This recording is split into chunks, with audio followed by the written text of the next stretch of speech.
Hey everyone, welcome back to another episode of the Brawn Body Health and Fitness Podcast.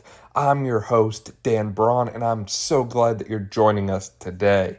If this is your first time tuning into the podcast, I want you to know that I'm a doctor of physical therapy, certified personal trainer, human movement specialist, and so much more. And my mission is to help you understand your health and fitness and eliminate the guesswork.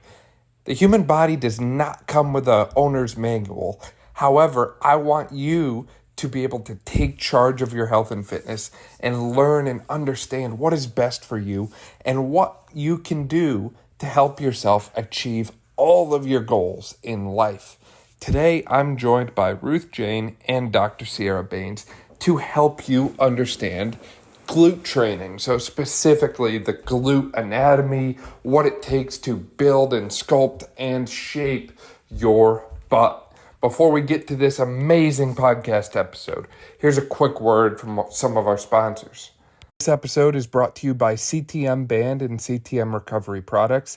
These are the exact soft tissue recovery tools that I'm using on myself and with my patients day in and day out. CTM Band was founded by Dr. Kyle Bowling, a sports medicine practitioner who treats professional athletes, and he was a former guest on the Brawn Body Health and Fitness Podcast. You can check out his website at the link below and use the coupon code BRAWN10 to save 10% off your order from CTM Band. Ruth, Sierra, welcome to the show. Excited to have you on today. Thank you. Thanks for having us. For those who aren't familiar with the two of you, would you mind sharing a little bit about who you are and what you do? Ruth, why don't you start us off? Sure. So I have been training on and off for about 10 years now, which is crazy. So kind of just done everything. So I've done like weight training, I've done a little bit of powerlifting. I even did like some capoeira, which was super interesting. But then I finally like settled down into my niche that was like glute growth and kind of helping women understand the anatomy and why they're not growing their glutes. So that's kind of what I specialize in. And I am currently a third year PT student. Always had a love for anatomy, phys, rehab. I have a background in athletic training and strength and conditioning, personal training, group fitness. That's my jam. Love both those. But I also similarly have been training for just about a decade. I think about 9 years. I've tried it all as well. CrossFit, HIIT workouts. Never really fell in love with the long endurance stuff, so I can't say I did any of that. But recently, in the last few years, found my niche in bodybuilding and weight training. So set to compete this spring, hopefully. Congratulations. That's really exciting stuff there. Thank you. Getting right into the glutes, since that's going to be the focus of today's episode, I feel like a lot of people really misunderstand where their glutes are and what they do. Sure, everyone knows where the butt is, but no one really seems to understand what it does.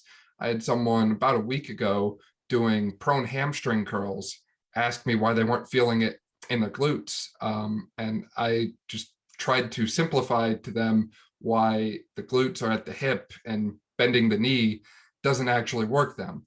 Well, the glutes are, as a whole, are your largest like muscle group, right, in your body. And so they're a very powerful muscle.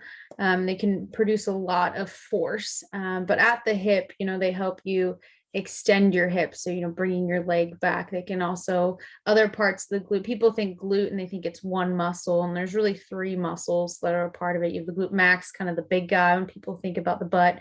And then I call like upper butt, the glute med. It's often popular these days to talk about as well. And then underneath the glute med, you'll have the glute min, the glute minimus. And the glute med and glute min can help abduct the hip or bring your leg outwards away from your body. And we can get into like different fibers, what directions they go, but that it doesn't necessarily matter too much. Definitely bending your knee, flexing your knee, that's not going to help much. Right. And the glutes also help to rotate the hip, I believe. And that's a key role with squats and deadlifts and those kind of movements as well. Because obviously, when we think about kicking our leg back, that's great when our leg is up in the air, but that function kind of changes a little bit when we're talking about what we call a closed chain movement, where our feet are in contact with the ground, something like a squat or a deadlift. And I believe either of you can correct me if I'm wrong, but I believe they play a role too in tilting the pelvis forward and back. For sure, it can help to create a pelvic tilt. Right. So then we get that posterior pelvic tilt moment as well. And what's really interesting too is a lot of people don't understand that the glutes share a common attachment site to so many other muscles, right? The glutes attach to the sacrum, the lats attach to the sacrum, your deep six external rotators, so your piriformis, gemellus, obturator muscles, all these different things are right there. So there's a ton of muscles crammed in this small little area. A lot of people will also, when we talk about hip extension as one of the roles for the glutes, a lot of people will also think hamstrings. Hamstrings also help to extend the hip. And that's a muscle group that a lot of people will say they feel working when their glutes aren't. I feel it in my hamstrings, but not my glutes. So when it comes to just overall training mistakes and people not feeling it in their glutes, how do either of you cue your clients to kind of feel it in their glutes more and shut off their hamstrings and turn on their butt, so to speak? I think it all kind of comes down to creating the mind to muscle connection. So a lot of people struggle with that because I feel like they don't really use their glutes on a regular day-to-day basis. So it's just hard to I feel like a lot of people are quad dominant basically. So they let their quads or like their hamstrings take over. But I think it is just creating that mind to muscle connection. And that could take some time.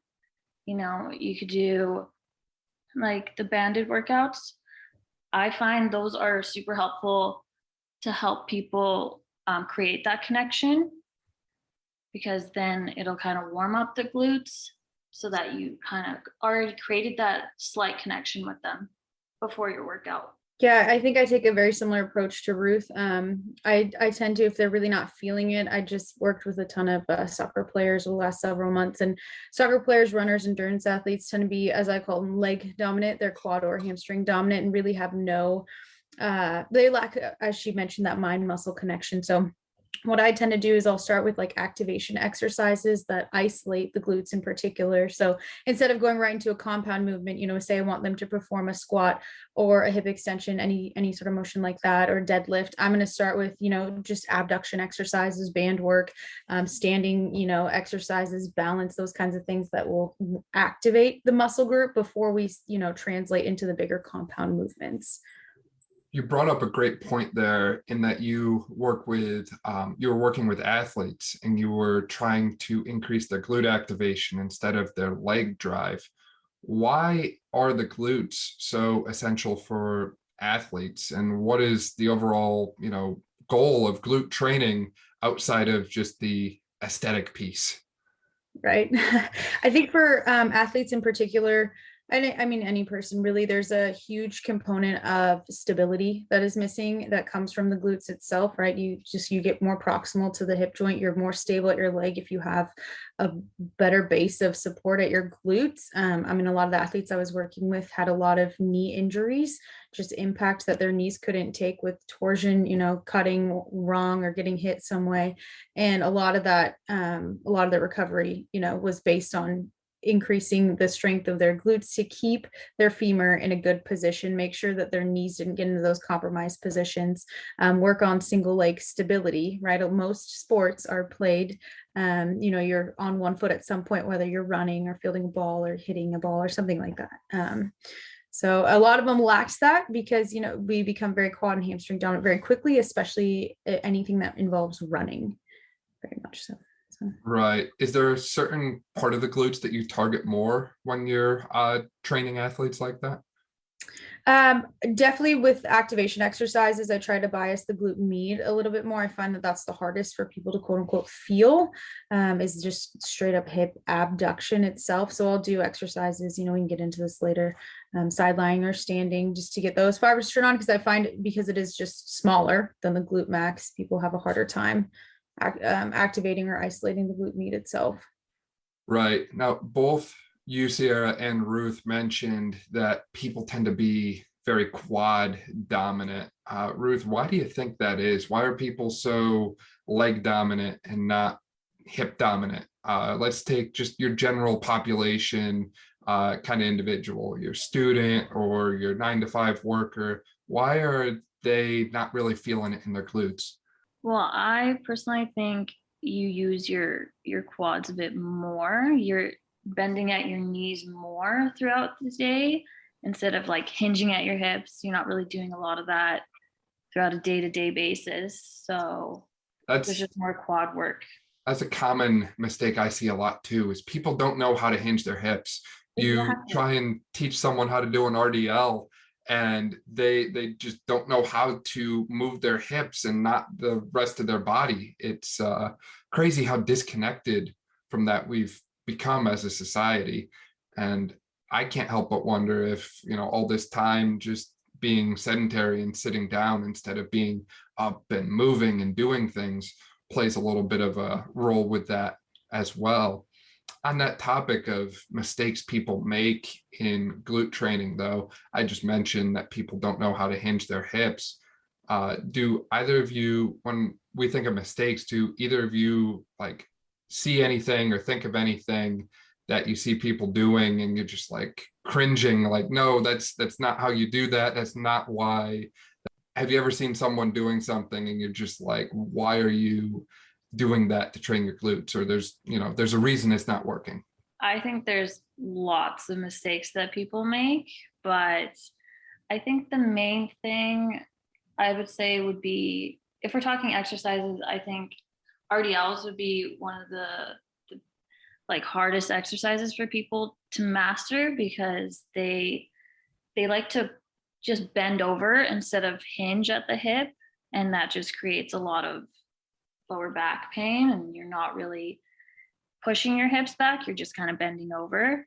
And 100%, that's the number one exercise that's probably the hardest to cue and teach people that aren't super knowledgeable of how to do it. Yeah, I would say that's a big one. I think just compensations in general, anytime using the hips, we see a lot of compensations from the low back or from losing over excessive posterior pelvic tilt. You'll see compensations with the quads and the hammies, like we already talked about. My biggest personal pet peeve is when a mini band or band around the knees or ankles is used improperly. Like I'll see somebody doing a hip bridge with a band around their knees, and they aren't understanding that the band is for hip abduction, right? Bringing the knees away, but you're trying to bias hip extension with your hip thrust. You gotta pick one or the other, in my opinion. That activation of the abduction is not going to help you with your hip thrust personally, and EMG data does support that. So I think take the band off if you're doing a hip thrust. Nobody should be doing banded hip thrusts. Right. I'm off my soapbox now, sorry. So you mean to tell me that I can't solve all the world's problems with one of these? Really? Just put your name on it like everybody else, sell it for $8. You'll pay off your student debt in no time. There was that's kind of why bands get such a bad rep in the fitness world, is because people just put it on everything, like on every exercise. They're just like, oh, I'm just gonna put a band on it.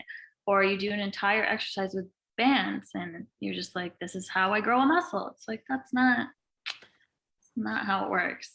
I do think marketing has definitely created improper use of bands, and we can go off on how media portrays, you see somebody with a genetically gifted, or perhaps, angles help. BBL.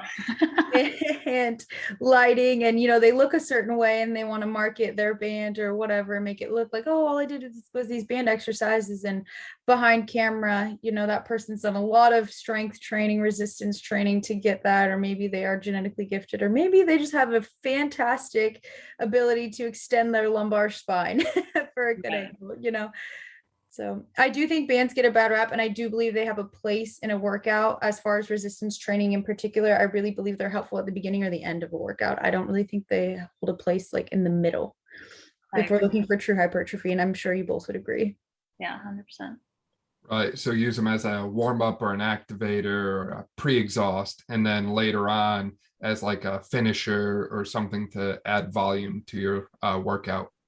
Totally. Yeah. There's a picture I'm trying to find right now. I'll find it later. And when we post this, I'll make sure to include the picture in the post of the mini bands that are sold on Amazon. I forget what brand they are, but they have a diagram that shows different muscles. And one of the muscles was like very incorrectly labeled. I think it was like calves or something like that. No. And they showed a picture of like forearms, and it just really rubbed me the wrong way, because here you are trying to sell a product to promote someone's health and fitness, and you can't even label the muscle correctly. So I will link to that in the little thing there, because those are the little things that just kind of make me laugh.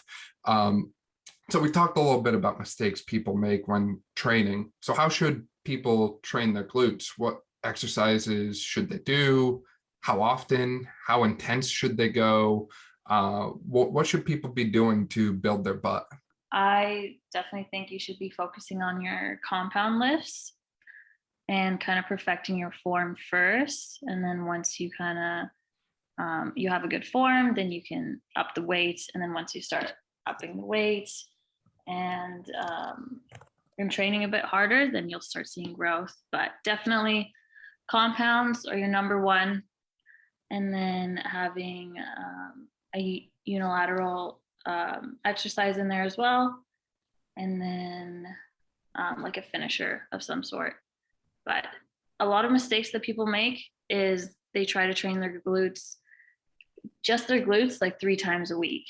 And they think that that's just going to expedite their results, when in reality, you're just fatiguing the muscle too much for it not to have enough time to grow. I might nerd out a little here based on EMG studies for which exercises to do.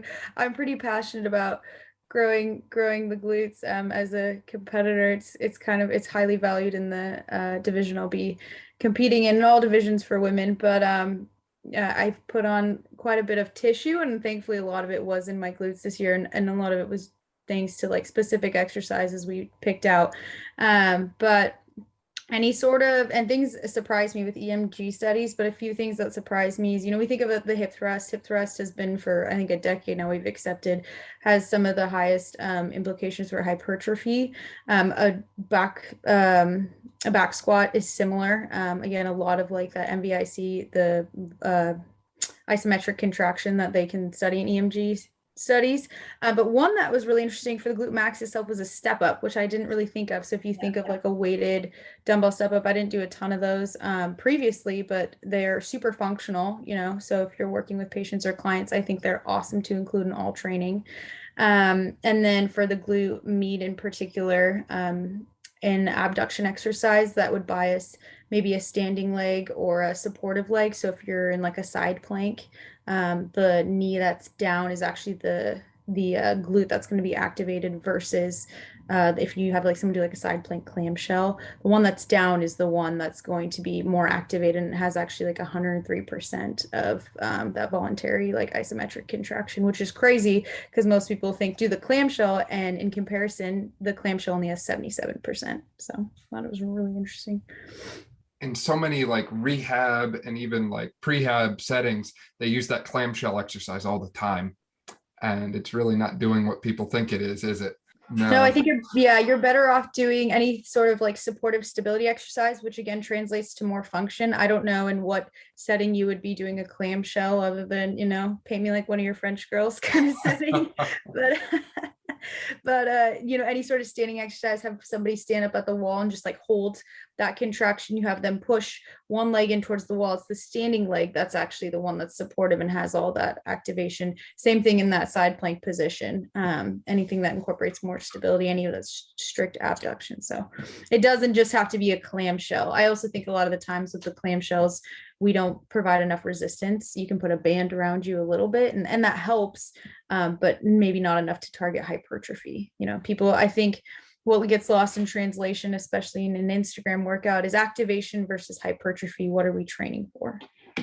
Right. You also brought up a EMG study. I forget the title and the author, but I'm pretty sure it's the same study I looked at in the past. They compared like 20 or 30 different gym exercises and looked at which ones were the best for glute activation. And I think the lateral step up was the top exercise in that study. And that really surprised me as well. All I can figure is you get a really deep hip flexion angle from that.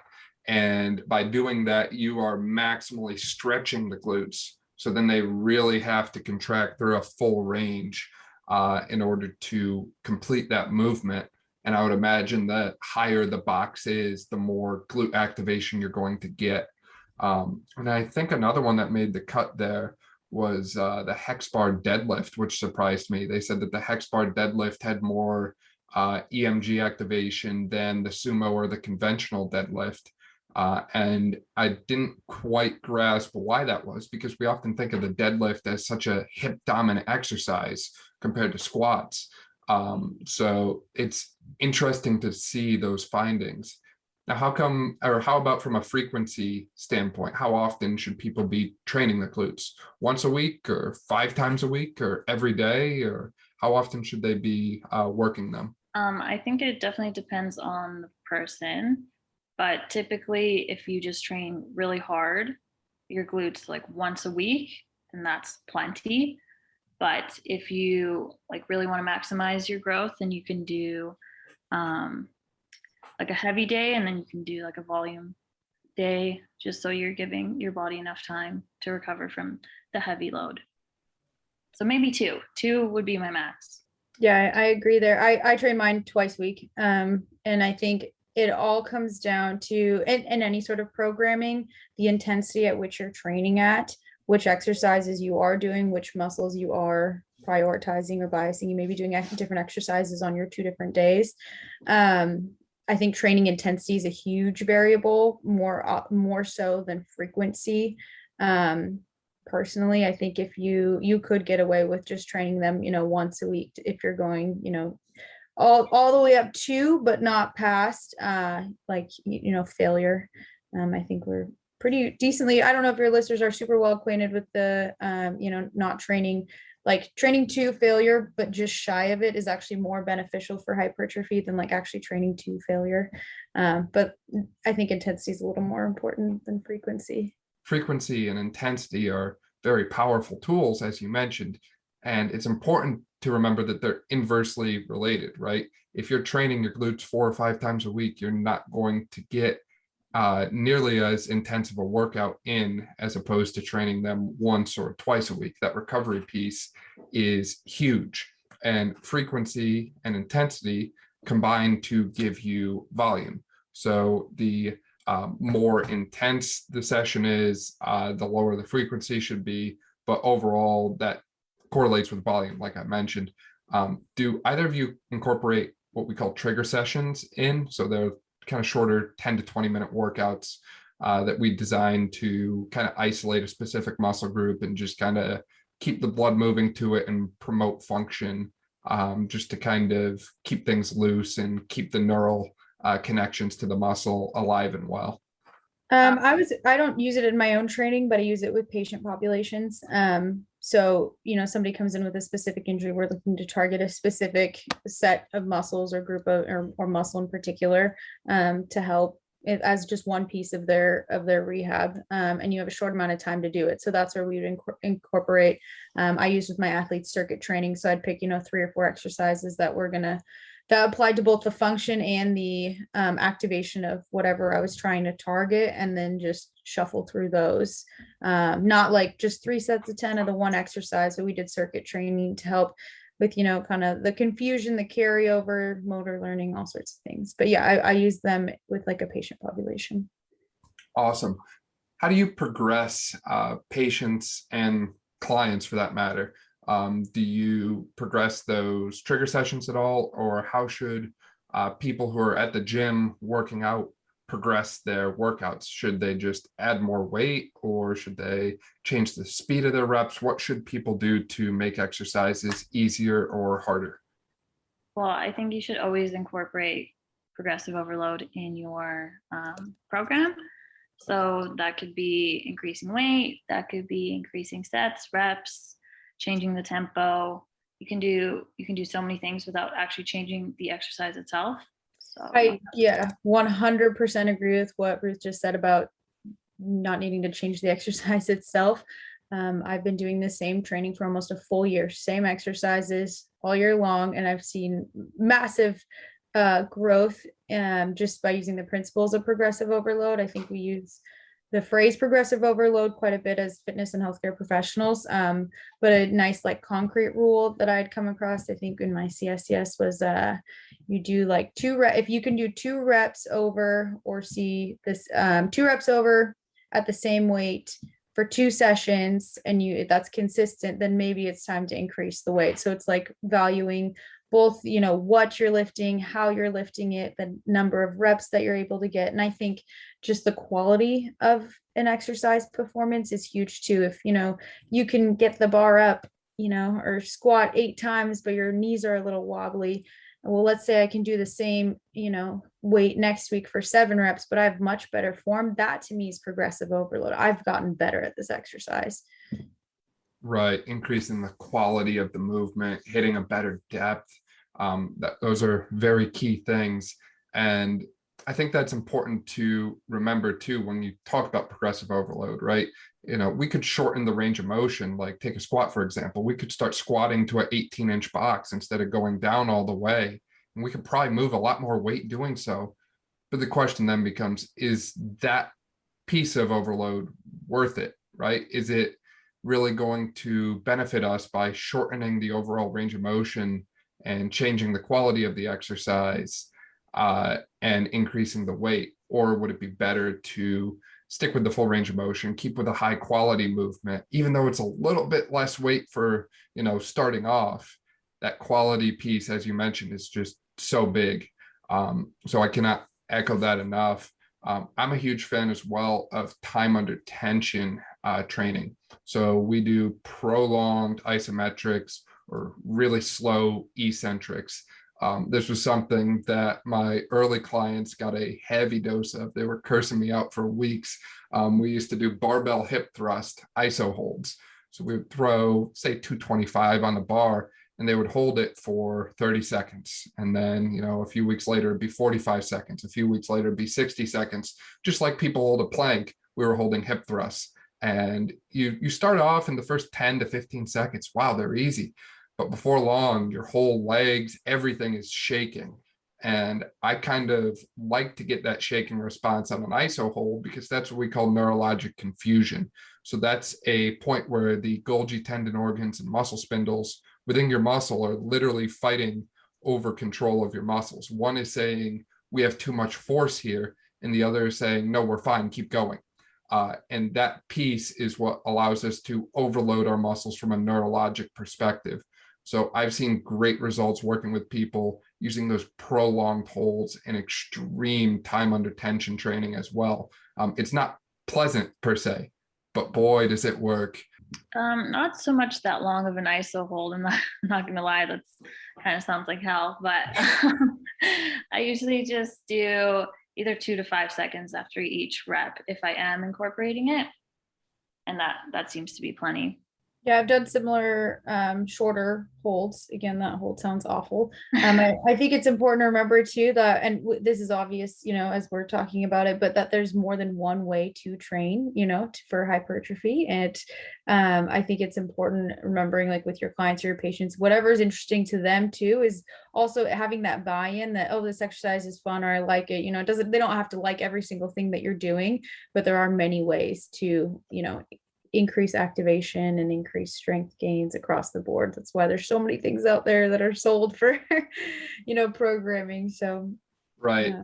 That's the importance of finding a good coach or trainer and getting a individualized program, right?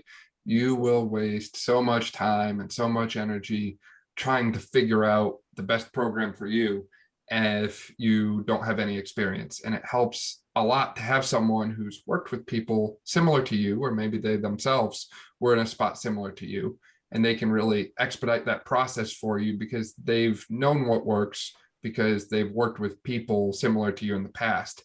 That was something that I think we've all kind of learned as we go through things. You both mentioned that you tried so many different kind of pieces or components of fitness, and I can really relate with you there. There was a time when I was doing like sets of 25 band resisted shrugs because I wanted bigger traps, but I was doing them every single day. And I really knew nothing about, muscle growth at the time. Like, obviously doing sets of 25 repetitions with bands every single day wasn't going to be enough to elicit muscle growth. So do yourselves the favor, if you're listening, save yourself some time and reach out to any of the three of us, because we'd all be happy to work with you and help you grow your glutes.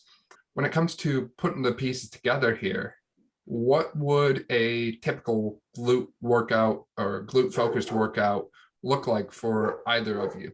Specifically, what I like to do is I do like to have at least 1 or 2 compound lifts at the beginning, and then a single leg, and then like a finisher. So kind of what that looks like. What I find is the best is I'll do a compound such as like a cast glute bridge or a step up, or even a hip bias squat. I find those 3 are super, super beneficial. And then just kind of really focusing on those, like making those your focus of the workout. And then doing a single leg exercise like a Bulgarian split squat, but doing a little bit of a variation with it. So instead of, a lot of people do it with the bench. I think that's a little bit too high for your hip to fully be set back. So I like to put a platform that's about 6 inches off the ground. And I find that you get more glute activation doing that. And then any accessory movement, really, anything that they really like. So I like to do glute med kickbacks. Those are super awesome. And then I use that as a finisher as well. Yeah, I similarly like to have a couple compound movements at the beginning of a workout. And just to clarify it, so when you have the most amount of energy kind of to give in your workout, you can we tend to see the biggest hypertrophy gains from those compound movements. They're also tend to be pretty functional if you're doing something like a squat or a deadlift. And so they're most important to do at that time in your workout. But prior to that, like to throw in a little bit of like hip mobility work. Just as much as we need strength and stability, we need mobility as well. And then my activation exercises, that's where I bring in the band personally, for myself, for my clients or patients. Band work at the beginning and nothing to fatigue, right? And sometimes I'll even do an exercise or two. Maybe it's like the hip abduction machine, right? Lighter, just to get some blood flow, muscles activated, everything warmed up, and then hit the compound lifts. I really like to personally work up into like 2 or 3 working sets. So do some lighter work before, again, non-fatiguing. Maybe if my working sets are somewhere between 6 and 8 reps, then I'm going to warm up with like something light with 10 reps and then move into maybe a little bit heavier at 8-ish reps. Again, non-fatiguing. As you get closer and closer to your working weight, you know only have a couple reps, you kind of quote unquote feel the weight, and then get into my working sets. After that, you should be pretty fatigued. Like I said, I really value intensity, so I personally do like 5 or 6 exercises per workout with working sets. And after the compound lifts, then kind of get into the iso stuff. So whether it's unilateral movement or straight abduction or a burnout, all of those are really good tools just to promote that. We hear the term like pump of a muscle. Well, the pump is actually that muscle swelling is so important for hypertrophy. It's not just really cool because you drink pre-workout and your butt looks good after. It actually like does translate to strength gain. So anything that works for your particular individual to increase that muscle swelling is awesome. So what's your preferred way to get a good pump then after a workout? I really like high rep, any sort of like, I don't know if you've seen a frog hip thrust where your feet are together, kind of extra rotation. I like that one, or any sort of burnout on like a machine. I like machine work for burnouts. Especially if you can drop the weight down, drop sets. That's a good piece of advice there. You saying frog pumps just made me think back to a old strength coach that was at the college that made all of the men's teams do frog pumps in the gym, and it was a slightly uncomfortable place to work out for a slight period of time. I'm sure. Yeah. I'm sure. Hey, you do a couple sets of 20 frog pumps after a glute workout. Make sure it's weighted, and then tell me about your pump afterwards. And make sure no one's around and watching. Nobody's around. And then take all your selfies and TikTok videos and all that sort of thing afterwards too, right? Totally. I think studies actually show that the more pictures and TikTok videos you take, the bigger your glutes get. I think that's scientifically proven. So I have not jumped on that trend yet, but maybe I'll have to, Yeah, if you start to struggle, there you go. Yeah. So training is key for glutes, but obviously there's other variables that impact the overall strength and size that you get from training, such as nutrition. Have either of you seen any nutrition mistakes that people are making, or is there any general nutrition advice that you tend to offer to your clients to help them build their butt? I think the biggest mistake that people make is that they're just not eating in a caloric surplus, and they're training hard enough, but they're just not eating enough. So I think that's the biggest mistake that I find people do. And then also a lot of people are scared of carbs for whatever reason, but they don't know that carbs and protein is going to be the main factor of your results when it comes to like building muscle. So similar train of thought, post-workout nutrition is really important. It's been pretty standardized that protein shake after your workout's good for you. Well, you also need to replenish the glycogen stores, right? You need protein and carb sources after a workout.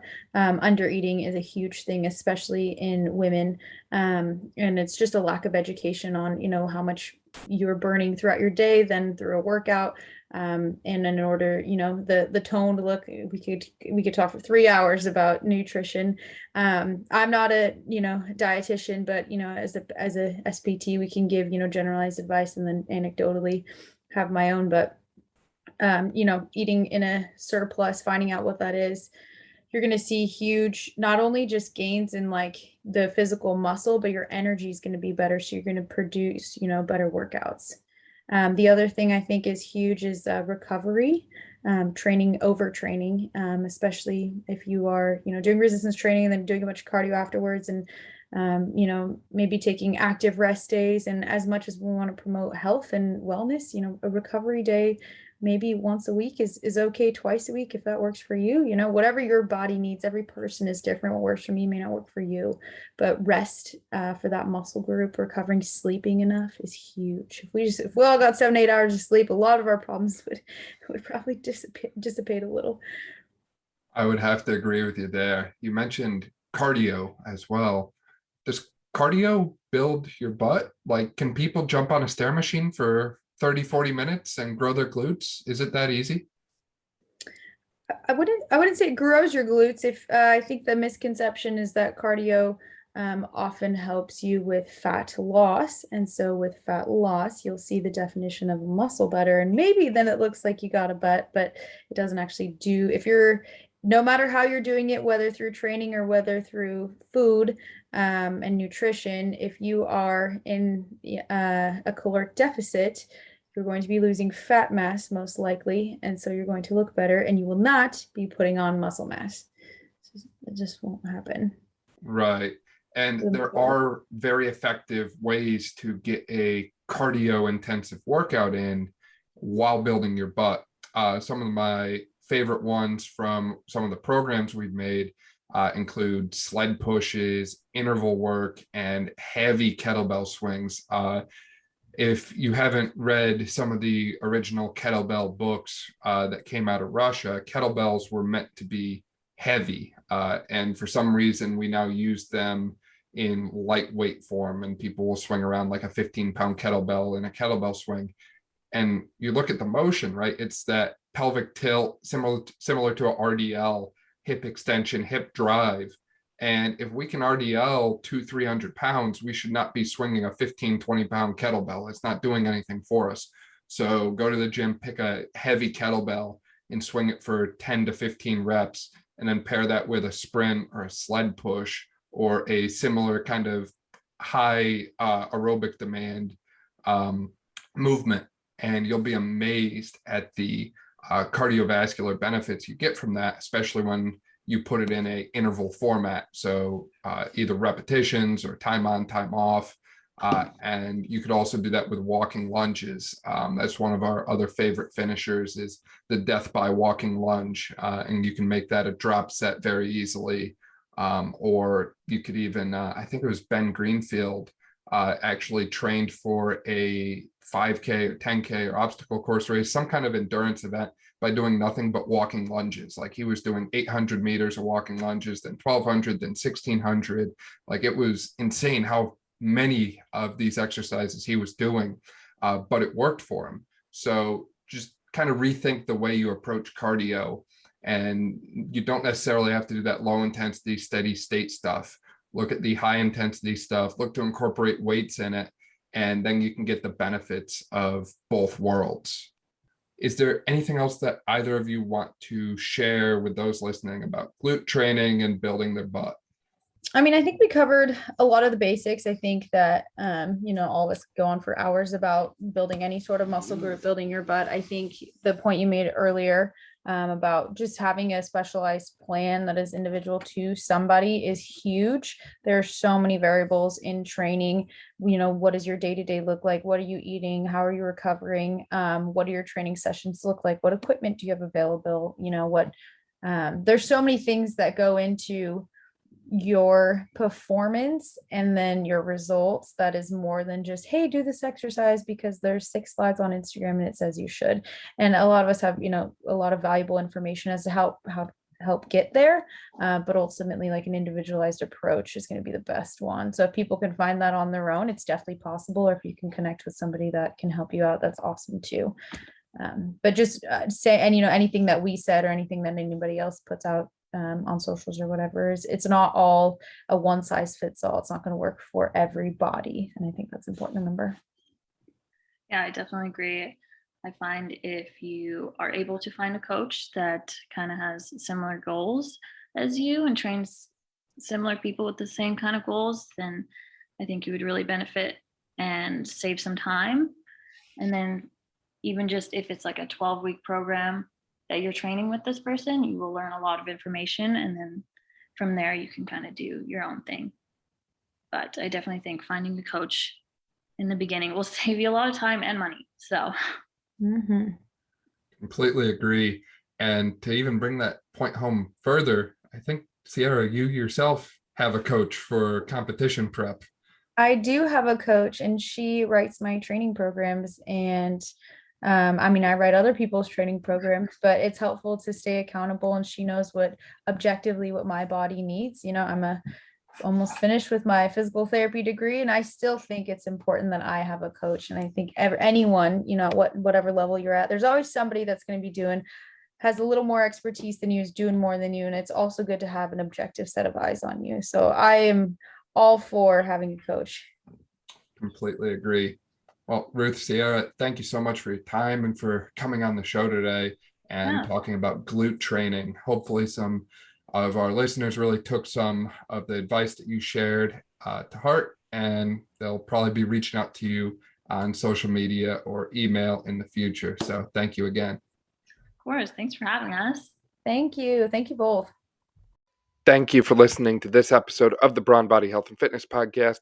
If you like this episode, please make sure you subscribe to the podcast on your favorite platform and share this episode with a friend who you think would enjoy hearing it. Additionally, if you want to help support this podcast and keep future episodes going, please check out our links below where you can support us directly or through engaging in any of our affiliate marketing links. Last, please make sure you check us out on social media at Brawn Body and leave a 5-star review, especially if you're listening on iTunes or Spotify.